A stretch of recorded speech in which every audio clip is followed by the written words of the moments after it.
નમસ્કાર વહાલા વિદ્યાર્થી મિત્રો, હું હિનલ જોગાણી આપની પોતાની યુટ્યુબ ચેનલ ઓશિયન કોચિંગમાંથી આપ સર્વનું હાર્દિક સ્વાગત કરું છું. વહાલા વિદ્યાર્થી મિત્રો, આજના લેક્ચરમાં આપણે વિકાસ પરીક્ષા લક્ષી અસાઇનમેન્ટ છે જેનું સંપૂર્ણ સોલ્યુશન જોવાના છીએ, જેમાં આપણે વિભાગ એના એક એક વાક્યના સવાલ જવાબ છે જેનું સંપૂર્ણ સોલ્યુશન આજના લેક્ચરમાં જોવાના છીએ. અગાઉના લેક્ચરમાં આપણે વિભાગ એની વિકલ્પ અને ખાલી જગ્યાનું સંપૂર્ણ સોલ્યુશન જોઈ ચૂક્યા છીએ. જો વિદ્યાર્થી મિત્રો તમારી સોલ્યુશન જોવાનું બાકી હોય તો એમની લિંક નીચે વિડીયોના ડિસ્ક્રિપ્શન બોક્સમાં આપેલી છે, ત્યાંથી તમે અગાઉના વિડીયોનું સંપૂર્ણ સોલ્યુશન જોઈ શકો છો. આજે આપણે શરૂ કરીએ વિભાગ એનો આગળનો પ્રશ્ન એક એક વાક્યમાં જે ટૂંકમાં ઉત્તર પૂછાય છે એનું સંપૂર્ણ સોલ્યુશન જોઈએ.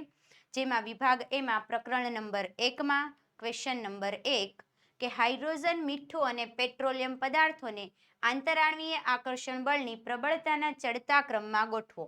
હાઇડ્રોજન, મીઠું અને પેટ્રોલિયમને શેમાં ગોઠવવાનું છે? આંતરાણવીય આકર્ષણ બળની પ્રબળતાના ચડતા ક્રમમાં. કયા ક્રમમાં ગોઠવવાનું છે? ચડતા ક્રમમાં. ચડતા ક્રમમાં ગોઠવીએ તો જેમાં સૌથી ઓછું આકર્ષણ બળ એ પ્રમાણે આવે છે. તો સૌ પ્રથમ શું આવે છે? હાઇડ્રોજન એટલે વાયુમાં આંતરાણવીય આકર્ષણ બળ ઓછું હોય છે. ત્યાર પછી પેટ્રોલિયમ પદાર્થ એટલે પ્રવાહી સ્વરૂપ, અને ત્યાર પછી મીઠું એટલે ઘન સ્વરૂપ. વાયુ, પ્રવાહી અને ઘન પ્રમાણે ગોઠવીએ તો સૌ પ્રથમ આવશે હાઇડ્રોજન, ત્યાર પછી પેટ્રોલિયમ અને એમના પછી મીઠું. પ્રશ્ન નંબર 2, ગલનની પ્રક્રિયા એ ઉષ્માની દ્રષ્ટિએ. ગલનની પ્રક્રિયા છે ઉષ્માની દ્રષ્ટિએ કેવા પ્રકારની પ્રક્રિયા થાય છે? તો ઉષ્મા શોષક. ગલનની પ્રક્રિયા કેવી છે? ઉષ્મા શોષક, જેમાં ઉષ્માનું શું થઈ જાય છે? શોષણ થઈ જાય છે. ત્યાર પછી પ્રશ્ન નંબર 3, જેમાં કાર્બન ડાયોક્સાઇડના ઘન સ્વરૂપને. કાર્બન ડાયોક્સાઇડનું કયું સ્વરૂપ છે? ઘન સ્વરૂપ. એ ઘન સ્વરૂપને શું કહેવામાં આવે છે? આ તો આપણી ચોપડીમાં આવી ગયું છે. કાર્બન ડાયોક્સાઇડનું ઘન સ્વરૂપ છે અને આપણે શું કહીએ છીએ? ઝડપથી આન્સર આપો. તો આવે છે આન્સર, શું કહેવામાં આવે છે? સૂકો બરફ, જે થોડુંક ઘન અને થોડુંક પ્રવાહી સ્વરૂપમાં હોય છે, એટલે કાર્બન ડાયોક્સાઇડનું ઘન સ્વરૂપ. ત્યાર પછી છે પ્રસરણ એટલે શું? પ્રશ્ન નંબર 4, તો પ્રસરણ એટલે કે બે જુદા જુદા પ્રકારના દ્રવ્ય કણો. દ્રવ્ય કણો છે પણ કેવા પ્રકારના છે? જુદા જુદા. જુદા જુદા પ્રકારના દ્રવ્ય કણોનું એકબીજામાં શું થઈ જાય છે? આંતરમિશ્ર. એટલે એકબીજામાં જે ભળી જાય છે, આંતરમિશ્ર થવાની ઘટનાને શું કહેવાય? પ્રસરણ તરીકે ઓળખવામાં આવે છે. ત્યાર પછી આગળનો પ્રશ્ન નંબર 5 કે બરફનું ગલન બિંદુ કેલ્વિન માપક્રમમાં જણાવો. શેમાં જણાવવાનું છે? કેલ્વિન એટલે કેમાં જણાવવાનું છે? આપણને ખબર છે બરફનું ગલન બિંદુ કેટલા અંશ સેલ્સિયસ થાય? 0 અંશ સેલ્સિયસ. અંશ સેલ્સિયસને કેલ્વિનમાં ફેરવીએ તો કેટલા વડે પ્લસ કરવાનું? 273 વડે. તો 0 + 273 એટલે આપણો કેટલો આન્સર આવે છે? 273 કેલ્વિન. ત્યાર પછી પ્રકરણ નંબર 5, જેનો પ્રશ્ન નંબર 1 છે, કઈ અંગિકા પાચક ઉત્સેચકો ધરાવે છે? એટલે પાચનની ક્ષમતા કરાવે છે. તો કઈ અંગિકા હોય છે? અંગિકા આવે છે લાઇસોસોમ્સ. એમાં આગળનું બીજું કાર્ય પણ આપેલું છે કે લાઇસોસોમ અંગિકા કેવી છે? કે અમુક વખત શું કરે છે? પોતાના જ કોષોનું પાચન પોતાની જાતે કરી નાખે. જ્યારે પાચનની ક્રિયા કરતી હોય ને એમાં વિક્ષેપ આવે અથવા ખલેલ પહોંચે તો પોતાના કોષોનું પાચન જાતે કરે છે. પરિણામે લાઇસોસોમને કઈ અંગિકા કહે છે? આત્મઘાતી કોથળી તરીકે પણ ઓળખવામાં આવે છે. ત્યાર પછી પ્રશ્ન નંબર 2, જો વનસ્પતિના કોષમાં હરિતકણ ના હોય, એટલે વનસ્પતિના કોષ છે એમાં હરિતકણ ન આવેલું હોય તો વનસ્પતિમાં કઈ ક્રિયા અટકી પડે? હરિતકણ જ ન હોય તો વનસ્પતિમાં કઈ ક્રિયા ન થાય? ઝડપથી આન્સર આપો તમારો. વનસ્પતિમાં કઈ ક્રિયા થાય છે જેમનાથી પોતાનો ખોરાક જાતે બનાવે છે? હરિતકણ ન હોય તો એ ક્રિયા અટકી જાય. Very good. કયો આન્સર આવી શકે છે? પ્રકાશ સંશ્લેષણની પ્રક્રિયા. ત્યાર પછી પ્રશ્ન નંબર 3, કોષનો આકાર અને કદ શાને સંબંધિત હોય છે? એટલે શેની ઉપર આધાર રાખે છે કોષનો આકાર અને કદ? તો શેની ઉપર આધાર રાખશે?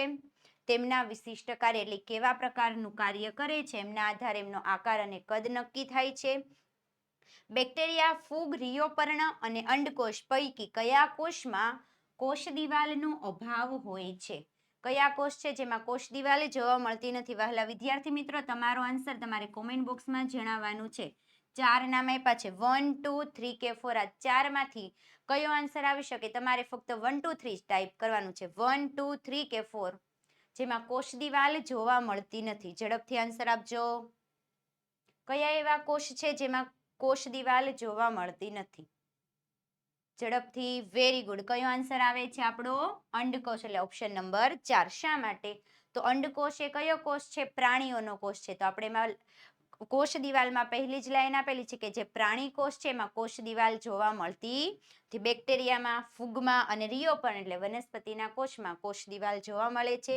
ત્યાર પછી આગળ પ્રશ્ન નંબર 5, કયા વૈજ્ઞાનિકે કોષમાં રહેલા જીવંત દ્રવ્યને, એટલે આગળ પ્રસ્તાવનામાં જે જુદા જુદા 7 વૈજ્ઞાનિકો આપ્યા છે એમાંનો એક વૈજ્ઞાનિક છે જે કોષમાં રહેલું જીવંત દ્રવ્ય, જે જીવતું દ્રવ્ય છે એ જીવંત દ્રવ્યને શું નામ આપી દીધું? જીવરસ. જીવરસને બીજું શું કહેવાય? કોષરસ અથવા પ્રોટોપ્લાઝ્મા. આવું જીવરસ નામ કયા વૈજ્ઞાનિકે આપ્યું હતું? તો પેલો જે નામનો વૈજ્ઞાનિક હતો. કયો હતો? છેલ્લે જે આવે. ઝડપથી આન્સર આપો તો તમારો વિચારો થોડું. કયો આવે છે? પરકિંજે. છેલ્લે આવ્યો ને જે, એટલે કયો આન્સર આવે? પરકિંજે. ત્યાર પછી આગળ પ્રકરણ નંબર 7 નો પ્રશ્ન નંબર 1 કે 314 મીટર, અહીંયા અંતર આપી દીધું 314 મીટર પરિઘવાળા વર્તુળાકાર પથ, એટલે રસ્તો કેવો થઈ ગયો આપણી પાસે? વર્તુળાકાર. એટલે ગતિ કેવી થઈ ગઈ? નિયમિત વર્તુળાકાર ગતિ. આ વર્તુળાકાર પથ ઉપર હાર્વિન એક ચક્ર પૂર્ણ કરે છે, એટલે એક રાઉન્ડ મારે છે, એક પરિઘ જેટલું અંતર કાપે છે. તો હાર્વિને કરેલું સ્થાનાંતર કેટલું છે?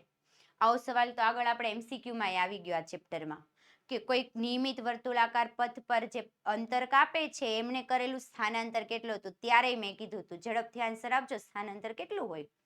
અંતર અહીંયા આપણને આપેલું છે 314. વર્તુળાકાર પથ પર ગતિ કરે છે તો સ્થાનાંતર કેટલું થાય છે આપણું? સરસ. કેટલું થાય છે? 0. સ્થાનાંતર એટલે શું? અંતિમ માઇનસ પ્રારંભિક. પદાર્થે કાપેલું અંતિમ અંતર અને માઇનસ પ્રારંભિક અંતર, એટલે જ્યાંથી ગતિની શરૂઆત કરે છે ત્યાંથી કેટલુંક અંતર કાપે છે. તો એ બંને વચ્ચેનો જે અંતર છે, જે બંને વચ્ચેનો રસ્તો છે એમને શું કહેવાય? સ્થાનાંતર. પરંતુ અહીંયા વર્તુળાકાર પથ પર પૂર્ણ કરે છે તો અહીંયાથી જો ગતિની શરૂઆત કરે ને ફરી પાછો અહીંયા આવે એટલે એનું અંતર કેવું થઈ જાય? 0. તો સ્થાનાંતર 0. હવે આ સવાલમાં થોડોક ફેરફાર કરીને તમને એમ પૂછે કે હાર્વીને કાપેલું અંતર શોધો. તો અંતર કેટલું આવશે? તમારો આન્સર નીચે ઝડપથી કોમેન્ટ બોક્સમાં જણાવજો. અંતર કેટલું આવે છે? એક જ ચક્કર પૂર્ણ કરે છે. અંતર તમારે જણાવવાનું છે. અંતરનો આન્સર હું નથી આપવાની. ત્યાર પછી વાહનનું સ્પીડોમીટર કઈ ભૌતિક રાશિનું માપન કરે છે? અહીંયા આપ્યું છે સ્પીડોમીટર. સ્પીડોમીટર હોય તો શેનું માપન કરે? સ્પીડ માપે. સ્પીડ એટલે શું થાય? એમની ઝડપ માપે છે. નવો સવાલ. સ્પીડોમીટરની બદલે તમને આપેલું હોય છે અમુક વખત ઓડોમીટર. તો ઓડોમીટર શેનું માપન કરે છે? ઓડોમીટર શેનું માપન કરે છે? માપનનો જવાબ તમારે આપવાનો નીચે કોમેન્ટ બોક્સમાં ઝડપથી. ઓડોમીટર હોય છે વાહનમાં, એ ઓડોમીટર શેનું માપન કરે? હમણાં આપણે જોઈ સ્પીડોમીટર ઝડપનું. તો ઓડોમીટર શું આન્સર આવે છે? Very good. અંતરનું. શેનું માપન કરે છે? અંતરનું. અંતરનો અને ઓડોમીટરનો યાદ રાખો. એટલે ઓડોમીટર હોય તો અંતર અને સ્પીડોમીટર હોય તો સ્પીડ એટલે ઝડપ. ત્યાર પછીનો પ્રશ્ન નંબર 3, ગતિ કરતા પદાર્થની સરેરાશ ઝડપ 0 હોઈ શકે. ગતિ કરે છે એની સરેરાશ ઝડપ 0 હોઈ શકે? હા કે ના? યસ ઓર નો? ઝડપથી આન્સર આપો. પદાર્થ ગતિ કરતો હોય તો એની ઝડપ 0 હોય? Very good. શું આવે છે? એમની ઝડપ 0 કોઈ દિવસ હોઈ શકે નહીં. ગતિ કરતો હોય તો 0 હોવાની જ નથી. ત્યાર પછી વેગ વિરુદ્ધ સમય. વેગ કેવી રાશિ છે? સદિશ રાશિ. આ વેગ વિરુદ્ધ સમયના આલેખ અને સમય અક્ષ વડે ઘેરાતા બંધ ગાળાનું ક્ષેત્રફળ. એટલે વેગ વિરુદ્ધ સમયના આલેખમાં જે બંધ ગાળા વડે જે સુરેખા દોરીએ છે એમના વડે જે ક્ષેત્રફળ ઘેરાય છે શેનું માપ આપે છે? તો શેનું માપ દર્શાવે છે? સ્થાનાંતરનું મૂલ્ય. શેનું? સ્થાનાંતર. ત્યાર પછી પ્રશ્ન નંબર 5, નિયમિત વર્તુળાકાર ગતિ કરતો પદાર્થ પ્રવેગી ગતિ કરે છે. વર્તુળાકાર પથ પર ગતિ કરતો એ પદાર્થ કેવી ગતિ કરે? પ્રવેગી ગતિ કરે છે કે નિયમિત વેગવાળી ગતિ કરે છે? બે ઓપ્શન આપ્યા છે અહીંયા તમને. પ્રવેગી ગતિ કરે કે નિયમિત વેગવાળી. જો પ્રવેગી કરતો હોય તો તમારે 1 લખવાનું અને નિયમિત વેગવાળી ગતિ કરતો હોય તો 2. 1 કે 2? આન્સર ઝડપથી કોમેન્ટ બોક્સમાં લખવાનો છે. 1 કે 2? 2 કે 1? કયા પથ પર ગતિ કરે છે? વર્તુળાકાર કરે છે. તો શું આવે છે આપણો ઓપ્શન નંબર 1? એટલે કેવી ગતિ કરે છે? પ્રવેગી ગતિ કરે છે.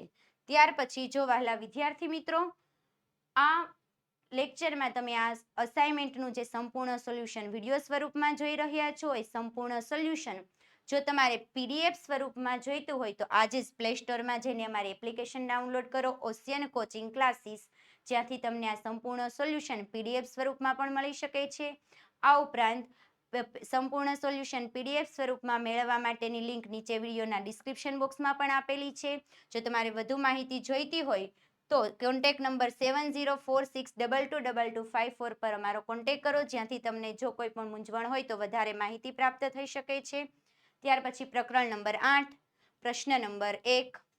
પ્રશ્ન નંબર 1માં છે ટેબલ પર પડેલું પુસ્તક, એટલે ટેબલ ઉપર જે પુસ્તક મૂકેલું છે એ પુસ્તક પર કયા કયા પ્રકારના બળો લાગતા હોય છે. એક આપેલું છે સંતુલિત બળ અને બીજું આપેલું છે અસંતુલિત બળ. જો સંતુલિત બળ આવે તો તમારે લખવાનું 1 અને અસંતુલિત આવે તો 2. તમારો આન્સર ઝડપથી કોમેન્ટ બોક્સમાં આપજો. ટેબલ ઉપર પુસ્તક એમ જ પડેલું છે. કયું બળ લાગે? સરસ, આ તો આપણને ખ્યાલ જ છે કયું બળ લાગે છે, સંતુલિત બળ. ત્યાર પછી પ્રશ્ન નંબર 2, સંપર્ક સપાટી દ્વારા પદાર્થની ગતિને અવરોધતા બળને, એટલે પદાર્થ કોઈ પણ સપાટીના સંપર્કમાં હોય અને એની ગતિ કરતો હોય, એની ગતિને અવરોધતું એક બળ લાગે છે. બળને શું કહી શકાય?